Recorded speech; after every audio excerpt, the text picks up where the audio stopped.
Bienvenue à la mini-méditation du mercredi de l'Institut biblique belge. Bonjour à tous. Troisième volet de notre série « Je crois, mais ». Que n'ai-je pas entendu cette objection sous la forme très répandue « Moi, je suis comme Thomas. Je crois, mais seulement ce que je vois ». Vous savez, nous croyons tous à l'existence de l'atome et jamais personne n'a vu un atome. Vous n'avez jamais vu Napoléon ni Jules César, pourtant vous croyez à leur existence. Vous me répondrez sans doute, mais d'autres l'ont vu pour nous. Mais on peut dire la même chose pour Jésus-Christ, d'autres l'ont vu pour nous. Mais prenons les choses dans l'ordre. Tout d'abord, Dieu se montre dans la nature, dans l'univers.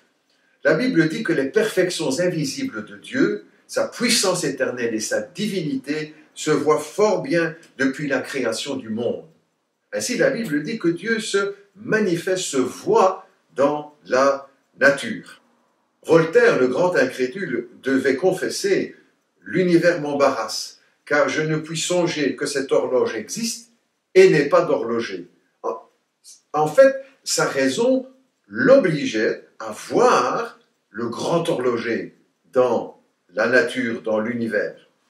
Dieu se montre aussi dans notre conscience. Le philosophe Emmanuel Kant a écrit ceci. « Deux choses me remplissent l'esprit d'étonnement, et plus j'y pense, plus je m'en étonne. Le ciel au-dessus de moi et la loi morale en moi. » Cette loi morale en nous, c'est la voix de Dieu, c'est la voix de notre conscience. Ne me dites pas que vous ne l'avez jamais entendue. Vous voyez, Dieu se manifeste dans nos vies, dans notre conscience, il se montre.